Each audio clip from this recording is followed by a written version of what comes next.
Good morning once more, and happy welcome on a rainy day.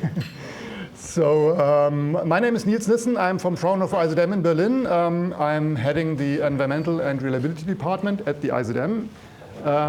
And I, together with colleagues, next will be David Sánchez, who's also on the slide. And then for the practical part, there's a third person who's doing something else right now. But so it's three of us coming from Berlin to talk about life cycle assessment and do a very, very short introduction into it. But it's hopefully not only broadening your view on environmental topics of electronics, but also helping you for the rest of the week for your assignments. You will not exactly use maybe what we teach you right now, but a lot of what you do in your group work, of course, will nevertheless be very close to what we are also showing you right now. So I hope you had a great day yesterday. Can you make some noise? Including the evening with the team building. And this time, of course, you also had this online introduction beforehand 2 weeks ago. So you kind of got to know your group members maybe already before, but the main thing, of course, was yesterday, meeting in person, getting together, knowing who you will spend the week with. I really hope that was a good start, as I heard. And with that, so David, come on stage. So this is David Sánchez. He's originally from Spain, has been working in the department for, well, 10 years now already. 10, almost. And yeah, so he will give the kind of lecture part on life cycle assessment and using, as you already see on the screen here, using the Fairphone as an example, because for a number of years now, we've been in the happy situation that we did life cycle assessments for the Fairphone, so for the company Fairphone with their product, the Fairphone, and because they published everything that we give them, we can use it freely. And that's why we also use it as an example here. And so that will be roughly a little bit less than 90 minutes now as a lecture, then a coffee break for more coffee and more waking up. And then we have roughly 90 minutes for a practical part. It's a very short practical part for life cycle assessment. Normally you would need a few days to get into life cycle assessment really. But we try to make something which is fun and can be done in 90 minutes. You'll see. But with that, David, over to you. Thank you. So before I start, I want to ask, is there here anyone who was already in Nuremberg? Okay, then I will apologize to you because we brought the same slides. So feel free to not pay attention. Yeah, so as Niels kindly said, I'm David Sánchez. I've been part of Fraunhofer IPMS for not 10 years, so apparently it feels longer than it was. No, so almost 8. So, and I basically do life cycle assessment for electronic products, modules, and devices. And so one of the stuff that I've been mostly involved in is the many life cycle assessment that we've done for Fairphone. So we decided that it was a good idea to well, use this as an example because we also go relatively deep, so there is a lot to tell. So the lecture will be both theoretical and a bit more practical in the sense that we tell a bit what the LCA is in general, but also with the example of Fairphone so that you better understand what we mean by each part. And also just mention my colleague Sarah Bawa, who contributed greatly to the slides. Last time she was here she was with me presenting. This time she couldn't make it because she's on holiday, so in a better place. But anyway. So yeah, well, and questions, we can go to questions in the end. You can also interrupt me, feel free, no problem. So we divided this a bit on four sections. We probably skipped the last one depending on how we are on time, but the other three are basically just a short introduction on what's Fairphone, why they do LCAs. Then we go more into detail, so basically how an LCA is made, which are the different parts, what are the main kind of like problems or issues, and finally we get to the results parts basically, so like what kind of like analysis you do with the results and so on. Okay, so the very basics, what is a life cycle assessment? So it's basically a method to try to estimate, model, and to whenever it's possible, measure the environmental impacts of a product or a service, ideally or originally from cradle to grave, so including the whole life cycle, but in the end it depends on the application. You don't need to cover everything. It can be just a specific parts of it. Exactly, so you can evaluate different stages. And this is kind of like the usual diagram. You can get more complicated and you start adding circularity, but we shall touch upon that briefly later. So with the basics covered, starting with Fairphone, then okay, good and nice, but why does Fairphone do LCAs or any company or any agent for that matter? So maybe a little bit short about Fairphone in case you don't know them. So they're a company from the Netherlands. I promise this is not marketing. Buy them, not buy them, I don't care. The point is basically they do modular smartphones. The main idea behind it is that the devices are easily repairable. So as you can see, they've had different iterations in which they have gone increasingly modular, let's say. Although originally their mission was not so focused on the repairability side of things and more on the fair trade of the different minerals and so on. So they're kind of touching upon like different areas of sustainability. So to speak.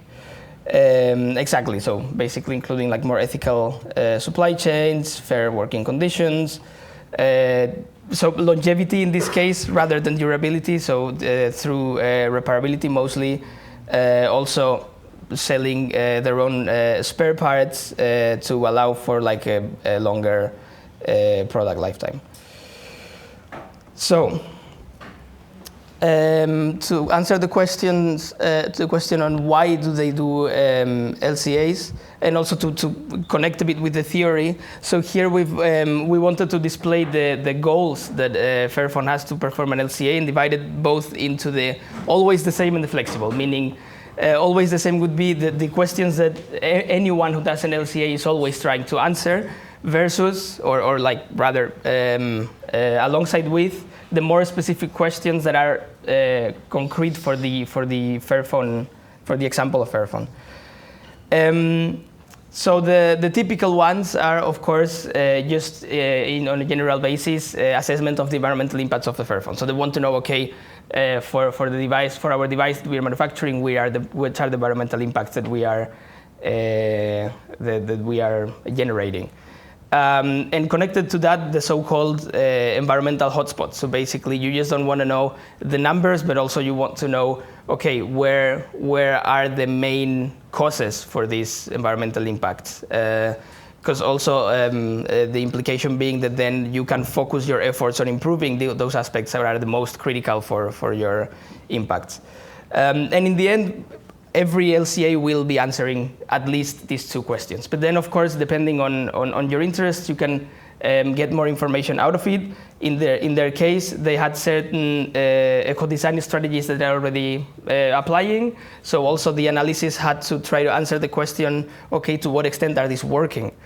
Right, so for example, well, an obvious one would be connected to repairability, right? So trying to see, okay, what are the additional environmental impacts of our repairable design and the repair as an activity, but also what are the potential benefits if they can be quantified.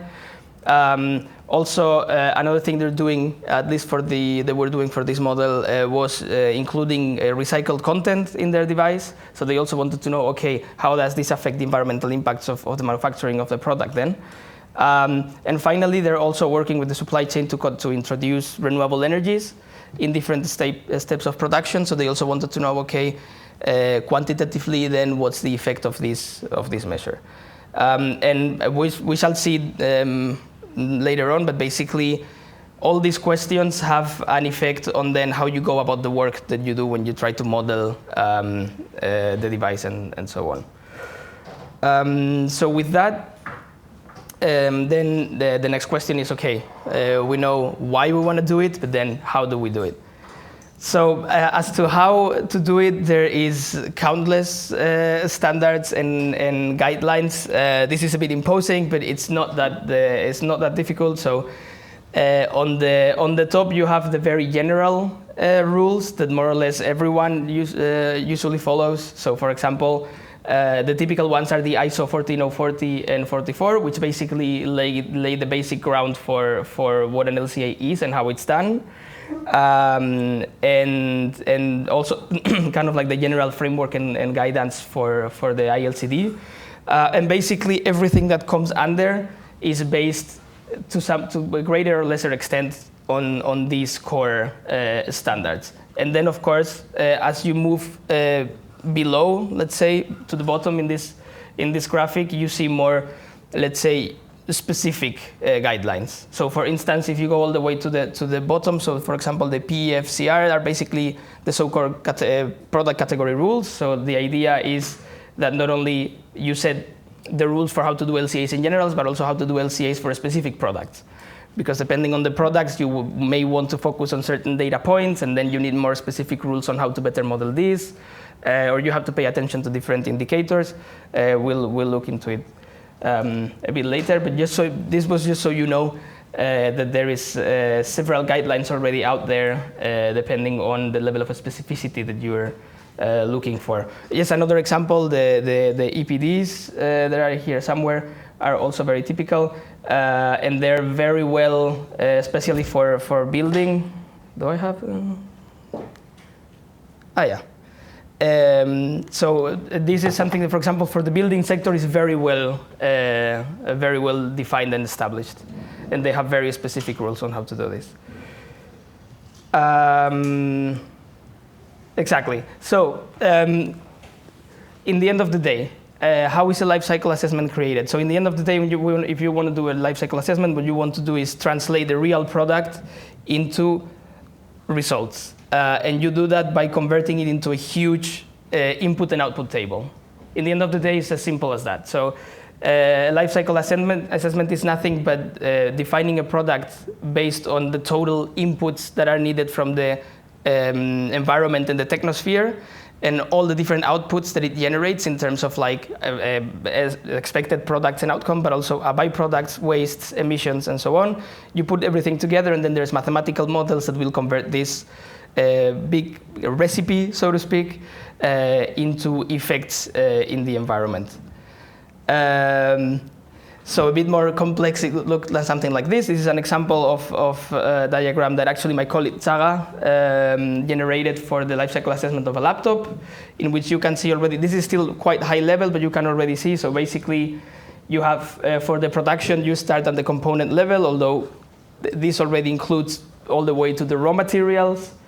And you keep going for all the things that you need to add, from electricity, energy, different infrastructures, all the way to the end of life, basically what's coming out of your system. And I'm going to follow a bit the structure of the ISO, the ISOs that I was mentioning before, because they lay out a bit the general structure of the big four phases of an LCA. But I think it's also a very good representation of how the actual work feels. So in the end, when you also do an LCA in real life, you'll be following these four stages, and you'll be jumping from one to the other as it needs to be done, as you see fit. So that's why we also have the arrows everywhere. So starting from the goal and scope. So this is actually a fairly important part, because basically your goals, meaning the questions that you want to answer with the analysis, will be very important for a lot of decisions that will come down the line. So for instance, depending on what you want to know, you'll need to focus in certain data points and on others.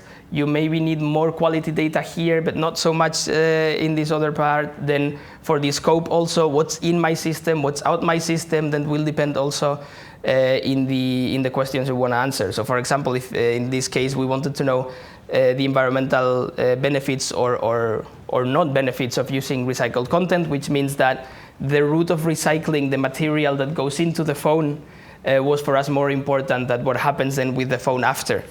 So stuff like that.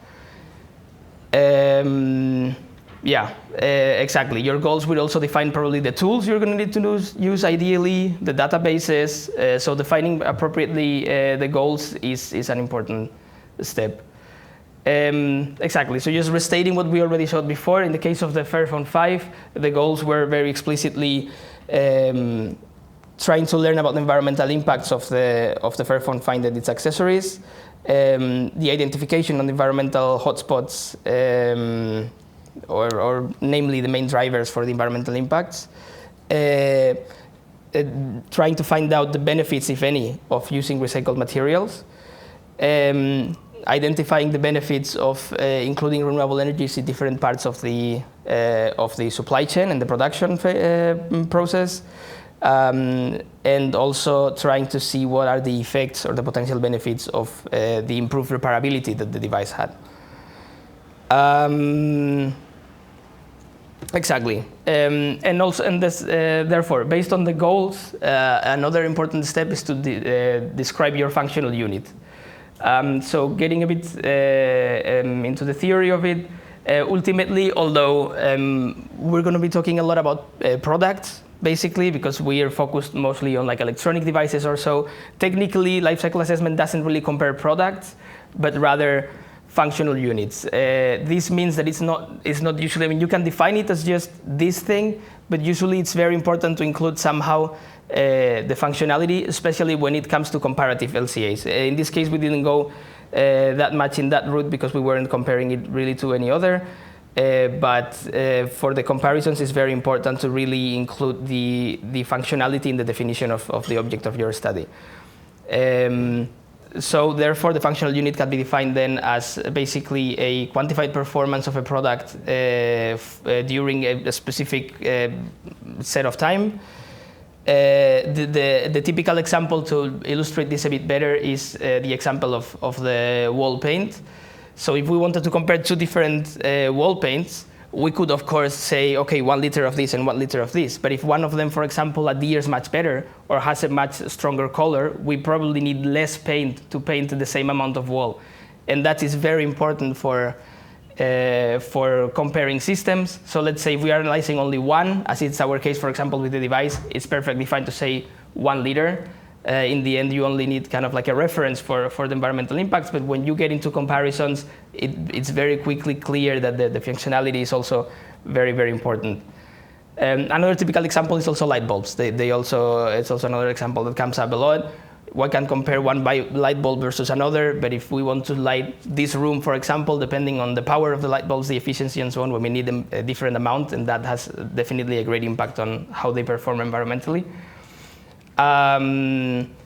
Exactly, and then based on the functional units, the reference flow would be then the main reference for the environmental impact. So in the case of the wall paint, if the functional unit is covering 1 square meter, then the reference flow would be how many liters from each paint we would need to fulfill this function.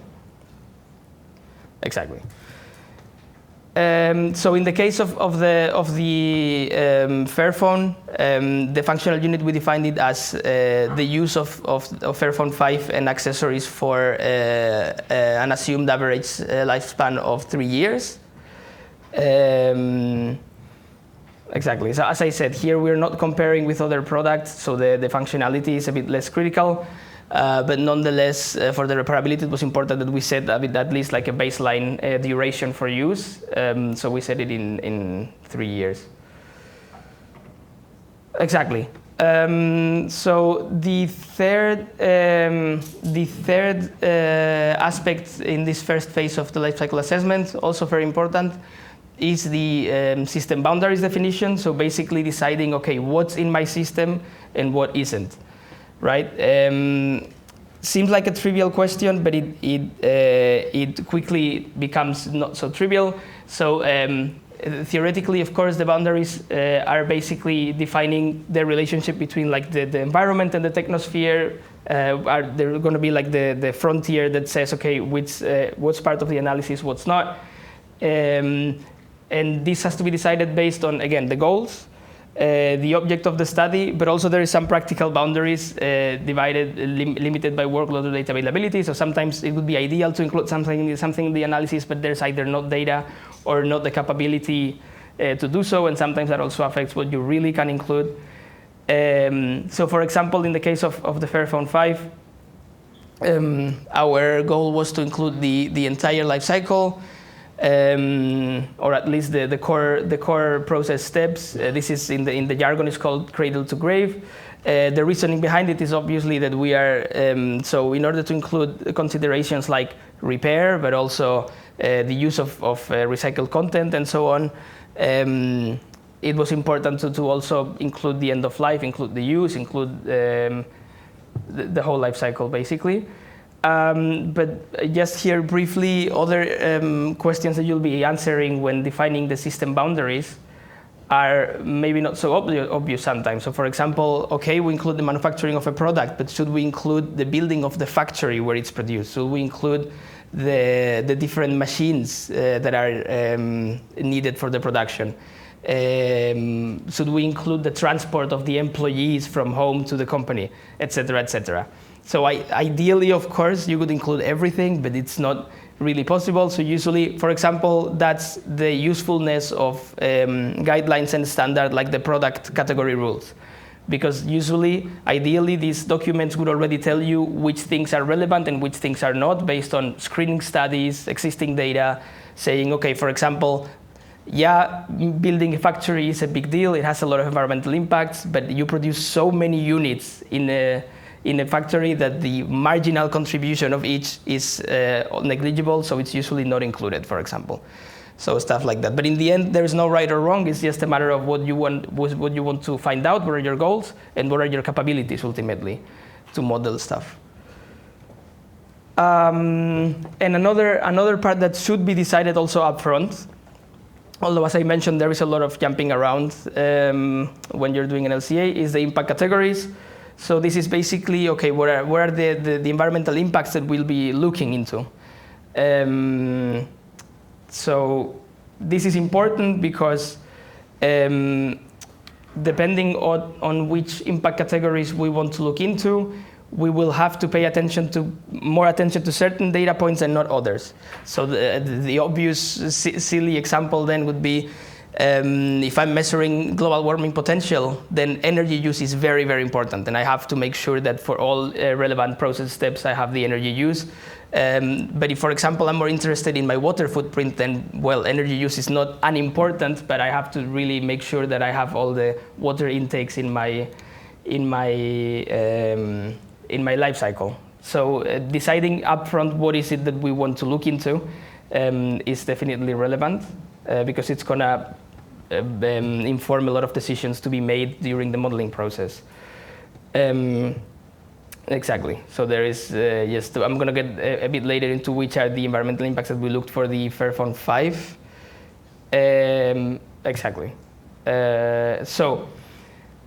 This is more or less everything for the first step. So basically defining setting a bit the groundwork for the analysis. So a little summary for the Fairphone 5 in this case. We were following three standards basically. The two standards that I mentioned before that are just kind of like the basic, 14040 and 14044. But also the product carbon footprint standard, which is specific. It's also fairly high level, but it's more specific to calculating only carbon footprints and have some like carbon specific requirements. So that would be the 14067. Our functional unit then was the production and use of a Fairphone 5 and its accessories for 3 years.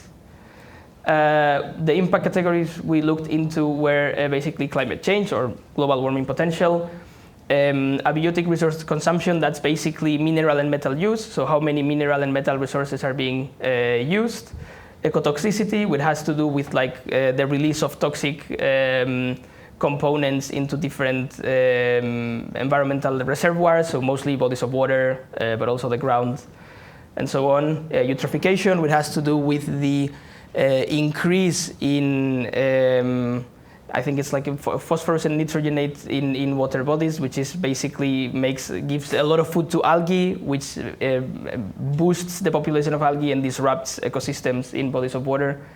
Land use change, pretty self-explanatory, and water consumption. Just a little maybe hint. So, of course, you may be thinking, okay, why these indicators and not others? And here again, it depends a bit on what you're interested in. In our case, we usually choose the indicators based on the needs of the company. So Fairphone has its own interest in terms of, like, they have their own strategy. They have also like their company level analysis that they're doing separately. So here it's more than a technical question or a scientific one. Is more a practical one. Okay, what they want to work in, basically. But also in this case, sometimes product category rules do this work for you. They already do an analysis. Okay, for these kind of products, what are actually the environmental impacts that are the most pressing or the most relevant, and they will already tell you more or less. Okay, try to cover at least these and these indicators. Exactly. For our system boundaries, we mostly choose to cover all the relevant life cycle phases, so the so-called cradle to grave. And apart from that, apart from just the baseline model, we also created different models to assess for alternative scenarios, and I will touch briefly upon that later. And with that, we move to the second part, the life cycle inventory. The life cycle inventory is basically gathering data and building the model. So here is where you want to build this huge input-output table that kind of like recreates your device or system for the analysis. So again, this changes a lot depending on whether you're analyzing a product or a process. Here we're going to be more like product-centric because that's what we usually work on, and also Fairphone was rather a product rather than a process. So when you model products, you usually start with this, which is the so-called bill of materials, where usually companies have a list of the different components and parts that go into their product. The problem, of course, is that it's often not clear and detailed enough. They usually have this rather for purchase purposes, so basically to know which are the different parts that they're ordering from where. And sometimes that's fine and good, but other times you need a bit more detailed data. And when you need more detailed data, here's where the real kind of like most of the work of an LCA starts, which is scavenging for data wherever you can find it. The ideal path is, of course, getting directly primary data from manufacturers. In the example of Fairphone, actually, they've been working on it for a long time, so they have a fairly good grasp. So they usually provide not only a bill of materials, but also the so-called like full material declaration. So basically, they also get from the suppliers all the materials that are in each of the components. But that's not so common. So many times you need to look in other places. I will explain this a bit more, but a big source of data are also databases. So the typical one is EcoInvent, but we work also a lot with the Esfera database. They basically have ready-made models of different materials, parts, components. So for instance, we rely a lot on them for electronic components. If we see in the bill of materials, okay, ceramic capacitor, size code 0201, we have that in the database, and it's already kind of like a ready-made model that you can just paste in your own. And another big source is, of course, literature. People that maybe out there have already made an LCA for this, and they have already some results, or people that have described somewhere the process to manufacture this or that. If you find enough data on literature, you can also recreate the model yourself. Also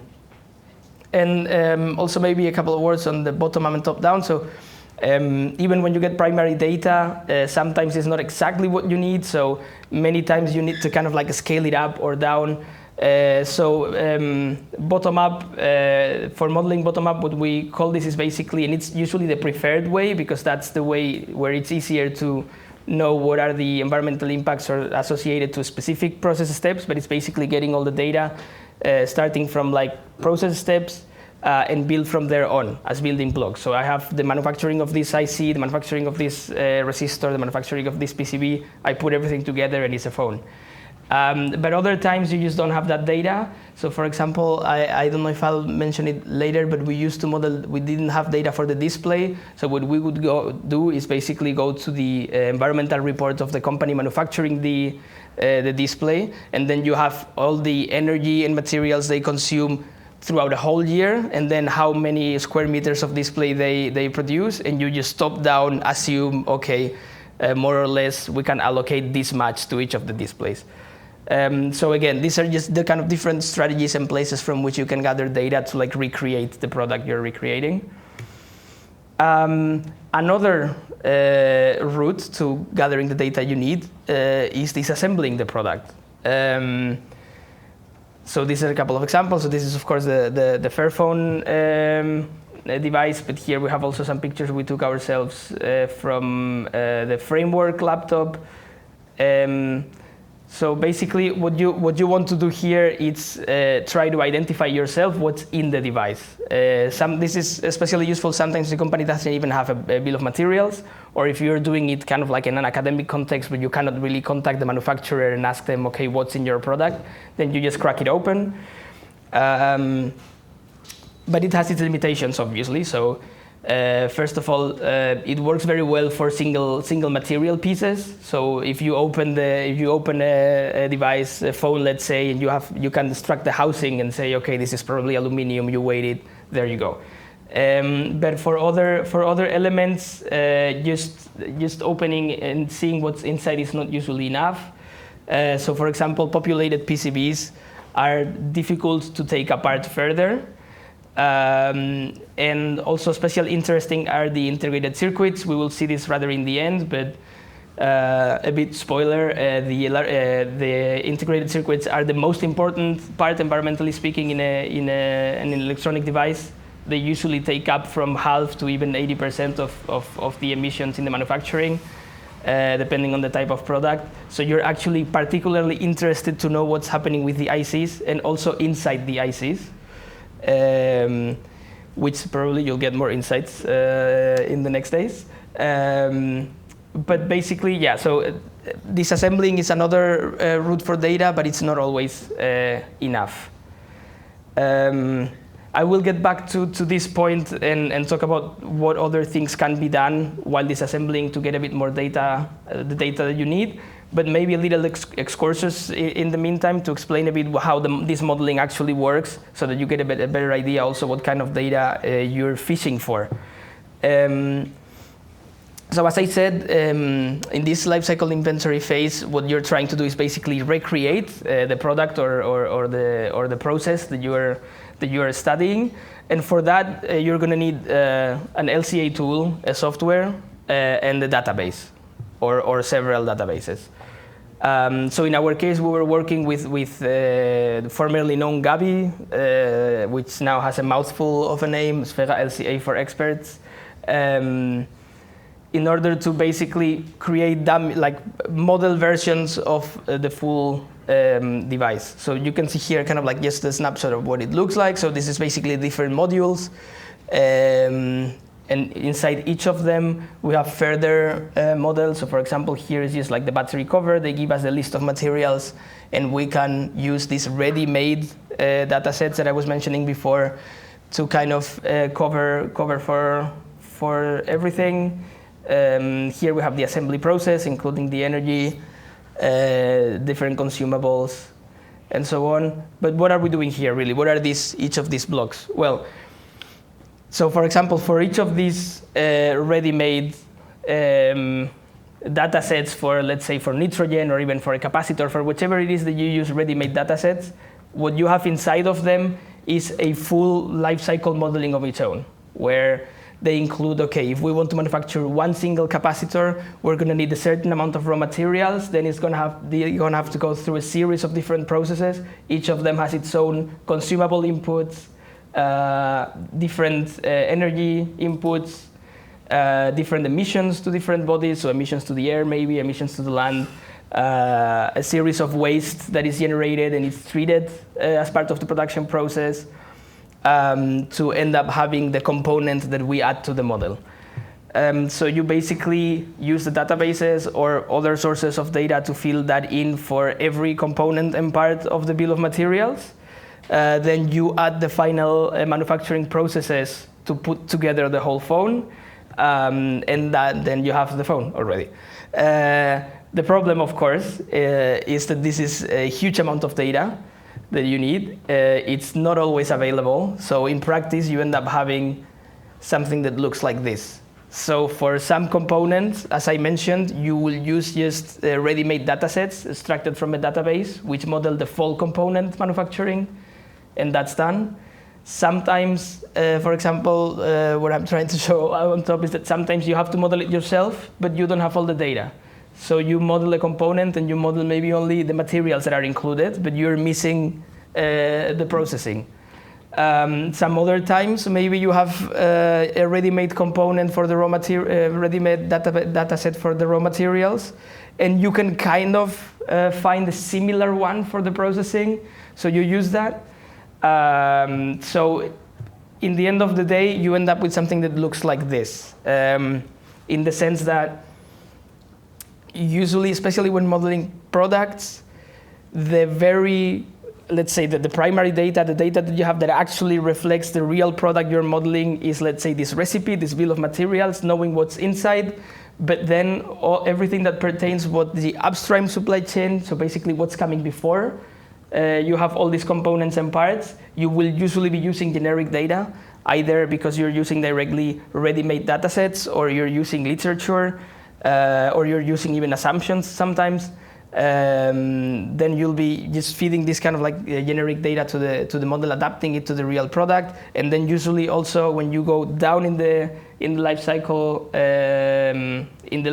where the companies usually have also little control over what happens with their products when they're in the field or where they're even discarded, then you'll probably also be working with a lot of generic data, assumptions, and so on. So just to give you an idea of how it looks like actually to work modeling the inventory. Yep. One question. So, like in that slide where you talked about missing data sets. Mm-hmm. So, is this situation likely when? Is this situation likely when I am, let's say, outsourcing manufacturing of certain parts? If it's likely when you're outsourcing.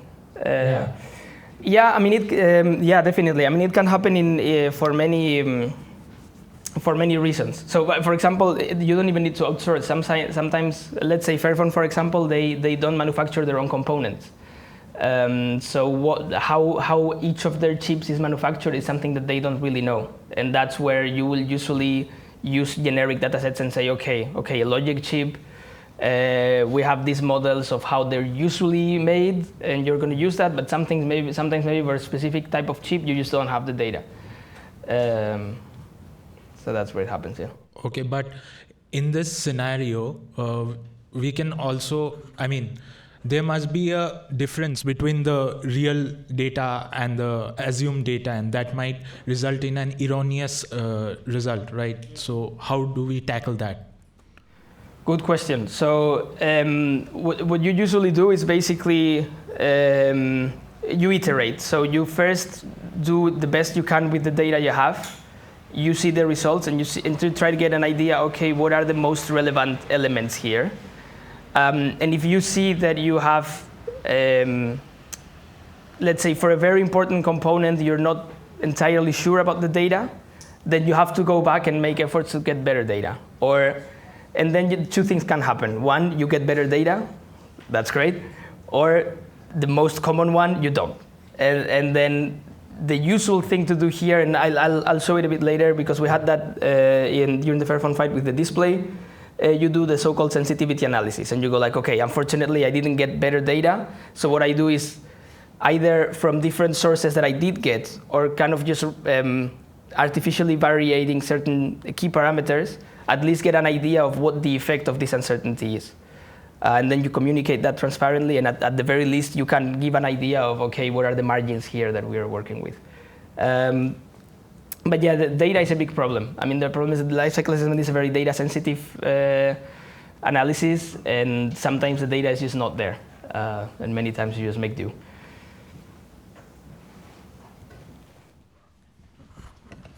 I also have one more question. You said that data is a big problem. Are you also exchanging data, like did you gather it with databases like Equinvent and Sphera LCA for Expert? What do you mean exchanging? Like if we send them? Yeah, something like this. Not really.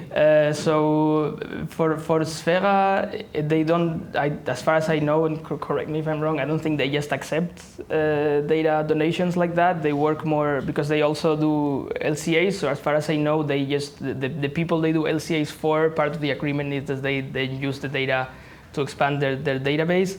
Equipment does have some programs to accept data, but it's usually a fairly complicated process. And also there is a lot of rights issues because to generate, let's say, a model for a phone, we're using also data from other databases. So to what extent can we then give to other that? And it's a bit annoying, to be honest. I think for data sharing there should be a bit more openness, but there is a lot of barriers. But whenever possible, we try. So for example, we don't give the data to other databases, but the report of the lifecycle assessment of Fairphone 5 is public.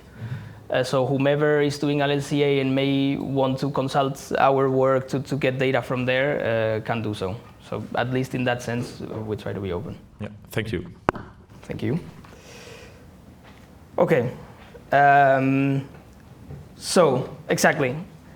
So moving on then, or rather moving back, we were talking before about different ways to get data. We're talking about disassembling.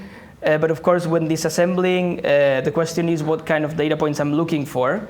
And this is also at least partly a question of which tools you're using. Because depending on the tools and the databases you're using, they will offer more or less granularity. So for example, Equinvent does have, I think, a data set for integrated circuits, one for logic, one for memory. So basically, that's sort of what you need to know. You need to know the size of the chip and whether it's memory or not. But other databases like the Sphera database, for example, offer more granularity. So they have different package types. They have different technology nodes, and then that's also data that you want to retrieve. In our case, for example, for the Fairphone 5, we were interested mostly for PCBs. In the area, the number of layers of the sandwich, let's say, the finishing in the end, and for the integrated circuits, we were interested in the package type, the technology node, but also, and maybe more importantly, the die size. That's it, the size, the area of the silicon chip within the package, actually. As you can see, because for the data sets that we were using, that's the level of granularity that they afford. So that's something that you cannot just see by cracking the phone open. So what we do sometimes is try to look a bit further. And for that, we use X-ray imaging, for example. Just maybe a brief detour. You'll see more of this in the following days, I assume. But for integrated circuits, most of the environmental impacts of manufacturing an integrated circuit come from the so-called the front end. Basically, the manufacturing of the chip itself before it's packaged in the plastic housing and before the connections are made. So the manufacturing of like the silicon, the bare silicon itself, and the circuits that are printed on top. So in that sense, for an integrated circuit, you're less interested usually in the size that it has outside, and rather you want to know what's happening inside. So how big is the silicon area inside and how many layers are stacked on top of each other. For example, for a memory chip, if you account the total area of the stacked layers of silicon, it can be like 4 or 5 times the outside area. So if you model the IC just based on what you see from the outside, you may be underestimating significantly the environmental impact. So what we do to try to find out that is first of all, X-ray imaging. Now, the silicon, it cannot be seen in X-rays, unfortunately, but as you can see in the on the sides from the connections and the outline, you can more or less see where the silicon is, or assume at least more or less what the silicon area may be. But apart from that, as I said, maybe more importantly, sometimes it's not only the area from the top, but also how many layers are stacked on top of each other. And for that, we also do sometimes grinding of ICs to look something like this. And there you can actually see that the ICs on the top actually have several layers within the package, and so that's the big IC on the bottom, and then that's important for the modeling as well. So just examples of yeah. Is there like every line a layer of IC, or how do you count them? So we usually go based on the connections here. How different? So we assume that all the connected layers are in fact circuit layers. But again, this here is where actually knowledge on the technical knowledge on the object that you're studying also comes in handy. So we also have people in house because we don't do, or I mean, not myself, the X-raying and the grinding. That's also the people that know more about the ICs. So they also help us a bit. Okay, this looks like it's probably. And so on. I mean, the ideal would be also having data from the manufacturer that they would tell you, but that's usually not the case. Yeah, just another example. Here you can also see the different layers in a PCB. Sometimes you don't know that. It's also a way to find it out, but it's fairly destructive. You require several units of the same product to do this. So it's also a question on whether you have the time, you have the resources to do it, and whether it's data that is really relevant for the analysis or not. Yeah, and with that, that's all I have for the, let's say, the first phase of the life cycle. Moving on to transport. So let me see how we're on time. We're good. Yeah, so I already covered, let's say, the most complex part of building the model. Now we're coming to relatively more simple phases, if only because you usually have less information. So it's not the case for the transport. Usually the transport is well known by the companies. So here, just briefly on the transport, we usually, in LCA, you usually model the transport based on the so-called transport effort, which is a combination between the weight of the component or product that you are moving around, plus the distance to which you're moving it. Both multiplied, meaning that both more mass and more distance will eventually mean more environmental impact. And this is usually because the way these models usually work is rather a slightly top-down approach, where you say, okay, moving a full ship of cargo for I don't know how many kilometers has these environmental impacts, and then based on the mass of the individual things that you're carrying in the ship, the allocatable part of these impacts to your product is this or that. So that's more or less how it usually works in LCA, and then you usually have these ready-made data sets of how much a kilometer transport in a truck, what are the impacts of that, or what goes into doing this. The same for ship, planes, etc.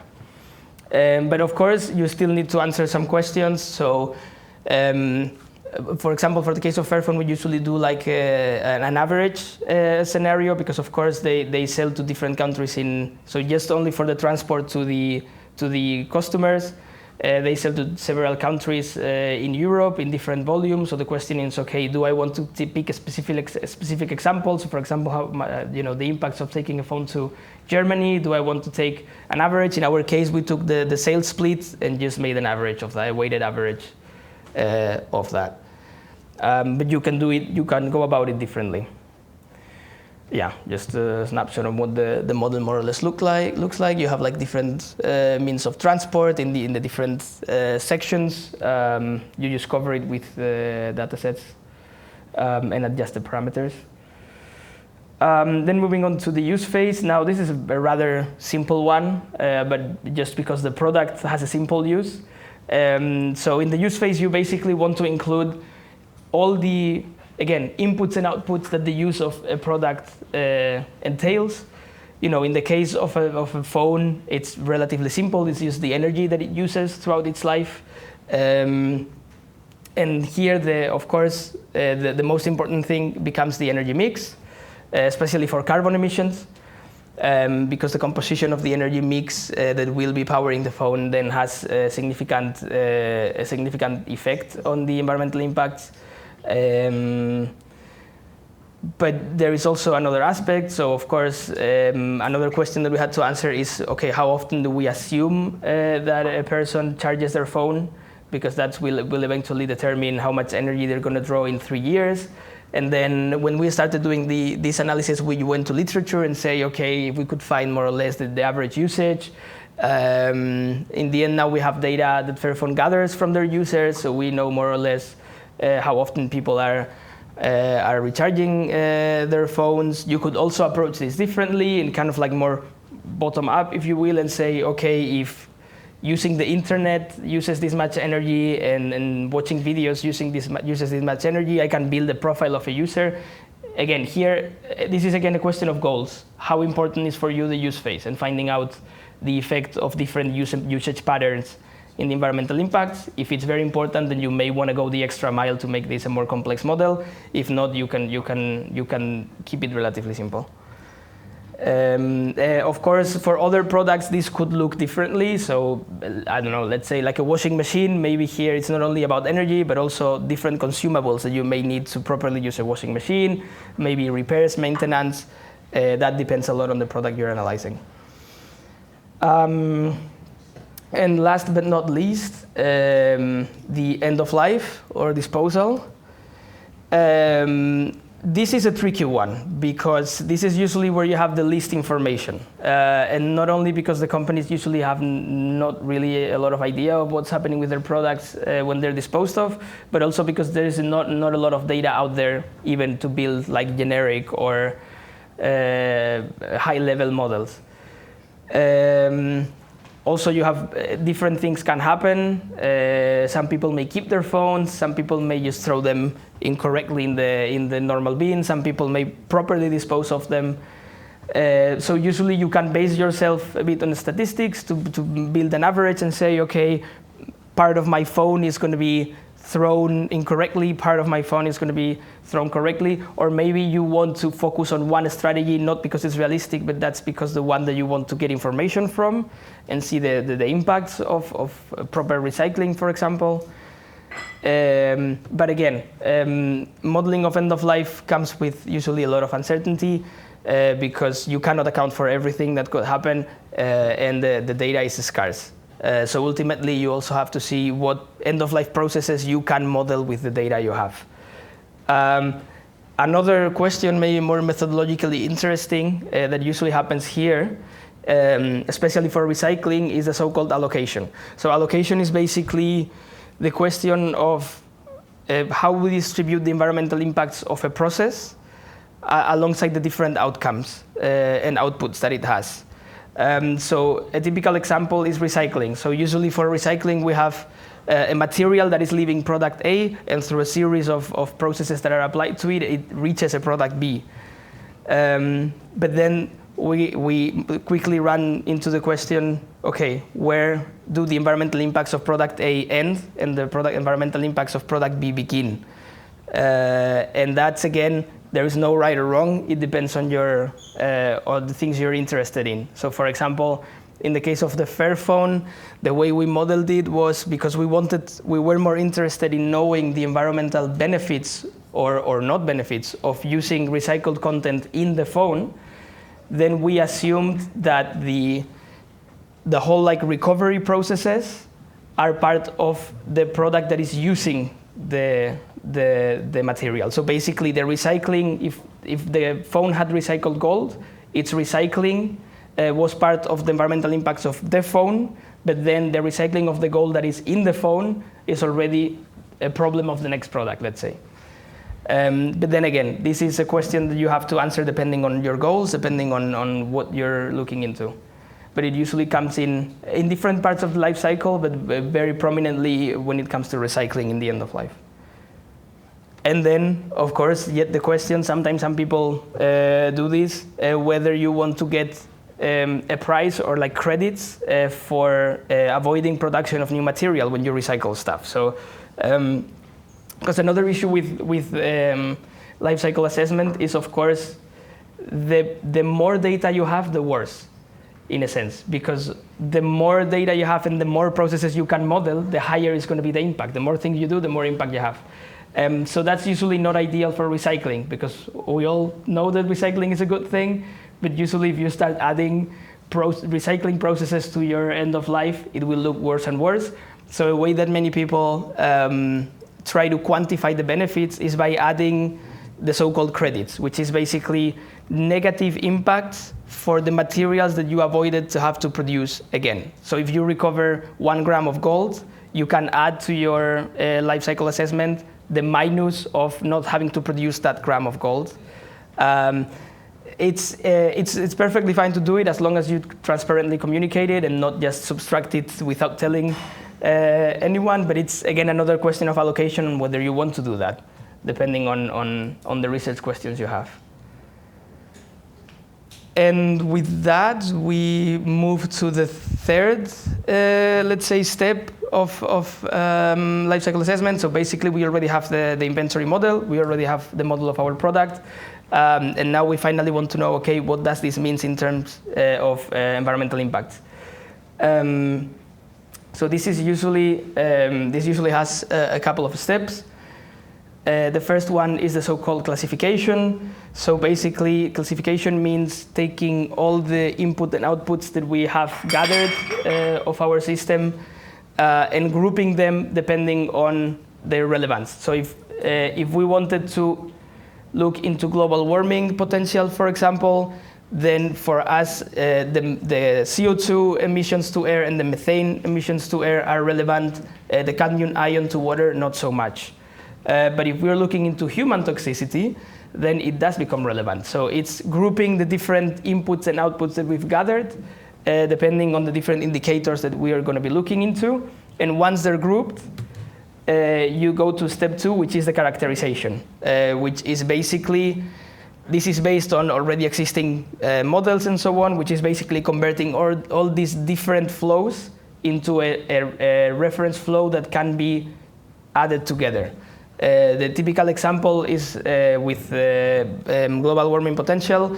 The unit in which it's expressed is usually CO2 equivalent, which means that the different gases that contribute to the global warming potential are normalized to the effect that CO2 has. So in this case, emitting 1 kilo of methane to the atmosphere equals emitting 25 kilos of CO2. Therefore, 1 kilo of methane to air converts to 25 kilos of CO2 equivalent. And when you do that to all the relevant emissions to air that you have throughout the whole life of your product, you come across the final value of the global warming potential. And all the different indicators work the same way. This step is usually done, the LCA softwares usually do it automatically. They already have, when you build the model, you're already building up this input-output table. They usually have the mathematical models already included, so they do the calculation for you. There is more than you can do. We usually stop there, but there is technically more stuff that you can do.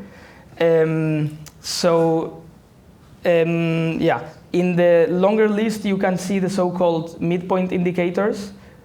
For example, global warming potential. But there is many others, depending also on the models that you pick for the calculation. So we usually stop there because, of course, the more you group them and the more you unify them, you come across into higher uncertainties.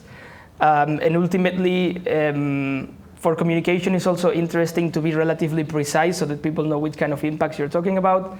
But sometimes you also want maybe to simplify, especially if you want to make decisions between different product alternatives. You may want to shrink everything into less indicators. So some methods and some models allow for the so-called endpoint indicators, which further group different environmental impacts into broader categories. So for example, impacts to human health. Forget the arrows, they're not correct. They go differently. But yeah, impact to human health, impact to ecosystems, and then just resource use. So that's one thing you can do. You can even go further. And I've seen this done. I'm not a huge fan, but some people do it. Putting everything into a single score. This is especially attractive also for companies sometimes when they have to choose, okay, product A, product B. We don't have time to look into the mutually contradictory 15 indicators. Let's see how do they score in a single score. Usually to do this, you need 2 additional steps, normalization and weighting. Normalization means taking all the different environmental indicators you have and making them always relative to a reference value. So for example, if you go to global warming potential, then make it unitless by referencing it to the CO2 emissions of a European citizen in 1 year. And that way you can make all the indicators unitless. You have them kind of like in a relative value. And then you apply the weighting based on, there is different models available that are based on expert surveys, on different models to try to say, okay, global warming is this important, this other indicator is less important. That's why I'm not a huge fan, because the more you go into this, the more uncertainties you add, but sometimes it can be useful to put everything together, and there is definitely models out there that try to do this. But well, this step is kind of the shortest because usually the software does it, so you don't have to do much calculation here. And with that, we move to the fourth, the third part in the presentation, the fourth part in an LCA, which is the interpretation. I'm not going to be super long here because we're reaching, I feel, the break time. I don't feel, I see. But just some indications. So the interpretation is a bit open. It's basically just, okay, now I get the results. I put them against my goals, and I try to answer the questions that I set out to do. But there is still a couple of things that are usually done. You generate something like this, and this is already not only the environmental impacts, but mostly the so-called contribution analysis, where you try to find out the environmental hotspots. So, for instance, in the case of the Fairphone 5, as you can see, for all the indicators that we were looking into, the production of the phone is clearly dominating. Sometimes, in the case of mineral use, is almost exclusively the production that is contributing, understandably, but even for the others, global warming, it's, for example, 80%. And this is fairly typical in kind of like small format, low energy using electronic devices, which they're not very energy intensive during use, but they still have a lot of electronics that take actually a lot of energy and resources to produce. So this is a rather common profile. And if you go a bit further, you can also see, okay, what's happening in the production. And in our case, you can see that mostly the primary PCBA, that's basically the main board, the display, and one of the cameras at least have a significant contribution. Other elements have almost negligible contribution in comparison. And if you go even further, as I said before, you can see that this is attributable mostly to the integrated circuits. Again, this usually changes depending. So in a device like a smartphone, it's fairly common because you have a relatively small printed circuit boards just riddled with ICs. So you usually see this. Other products, like for example, routers and so on, that have like usually bigger boards with less ICs can look flipped. But in the end, integrated circuits and PCBs will be dominating your environmental impacts in almost all electronic devices. So this is the kind of stuff that you can find out through the contribution analysis. And then again, depending on the goals, you could not go this deep if you originally were not really interested in knowing which components are contributing, or you can go deeper if you want to know really maybe which supplier we have to work with. Then you can even go to the individual suppliers and allocate the impacts there. It all depends on what you set out to do initially. And coming back to one of the questions that came up earlier, sensitivity analysis is relatively important. Just to restate what it is basically modeling. When you have uncertainties, especially, there is elements that you couldn't get the best data for, or maybe you had different data points that you could use, and they all show significantly different results. Or sometimes just when you have something that is critical and you just want to see what the effects of the variation would be, you perform a sensitivity analysis. And then you communicate in the report ideally. And in our case, we did several, but one that we wanted to bring here today is the one that we did for the display. So just a bit of context, we had the issue with the displays that Fairphone changed from Fairphone 4 to Fairphone 5. They changed from an LCD display to an OLED display. Before, we used to model the LCD display, as I said. So basically, we took the environmental declaration report of the company and did just a top-down assumption, going, okay, if they use this much energy in a year and they produce this many displays, that's more or less how much you can attribute to a single one. But we didn't have that much data for OLEDs. And we found some data on literature, on a paper that was showing a bit the data on like energy use for in production of an OLED display and so on. But we realized that it was more than double than the LCD display in the Fairphone 4, and we didn't think that technologically they are so different, so that at least to a point where the environmental impacts of producing OLED is like more than double. So to not give that impression, we decided to do a sensitivity analysis where we took all the data points that we could find for both LCD and OLED displays and just put them together to at least show the different range of values that we could have. Here you can see that it can go from 2.5 kilos CO2 equivalent for producing the display to up to 7. In the end, we didn't have, let's say, a criteria to decide. I think we chose just the OLED display data because it was the only data point that we could find of that technology. But we still had this in the report to show whomever is reading to say, hey, there is a significant uncertainty in the model of the display. This is more or less the range that we think that the result could be falling within. Exactly, and connected to this, and more or less to already start finishing, the limitations. So, and this is also a part that you have to add in the report, but just in general to share a bit on the limitations of life cycle assessment, even though some have become, I guess, readily apparent. So it's very dependent on data and on assumptions, especially because data is sometimes not available. So you have to make some decisions, such as, for example, the one we made in the display. Okay, do we go with this data point that we found on literature, even though the result is higher than we think it should be, or we go with other data points? So in the end, it's again highly dependent on assumptions by the practitioner.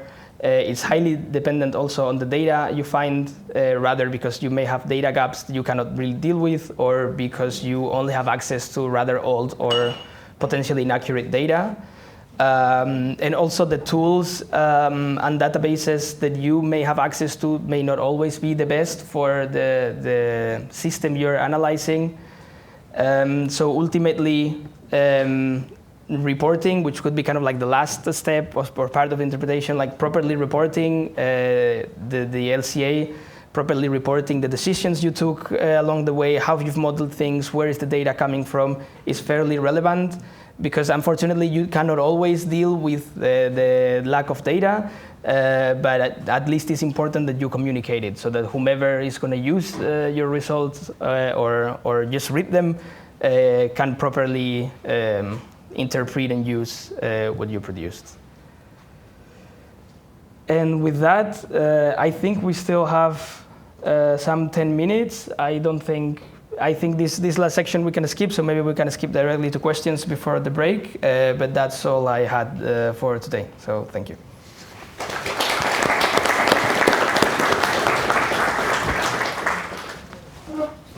Yeah, so after the coffee break, we'll work in the 8 groups that you've already formed. So same groups today as you will continue with the rest of the week. But more questions at this point, why we still have like 5 minutes. Where's the microphone's coming from the back. Thank you. You said the ICs are the biggest part usually of an LCA.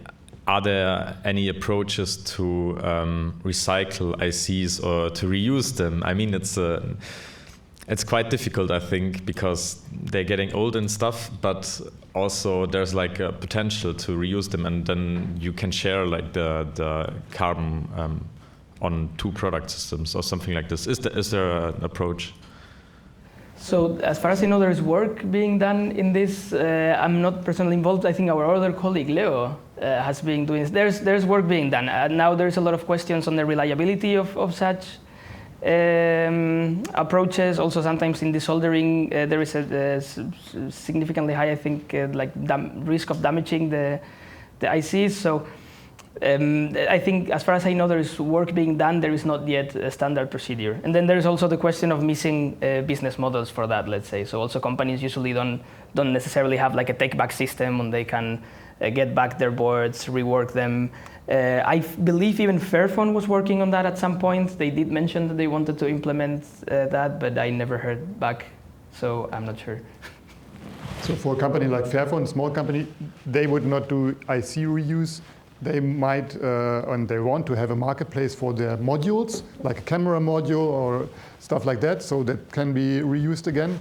And what the other thing, totally right distinction, you said recycling or reuse. For the ICs, actually, it has to be reused. That's why there's a lot of work being invested in that, and the European Union is also pushing for that in terms of circular economy. For electronics, it must mean reuse of components. Because recycling, you don't get all the impacts back that you invested in the silicon, right? Even if you could reclaim the silicon, which is a pure material underneath, right?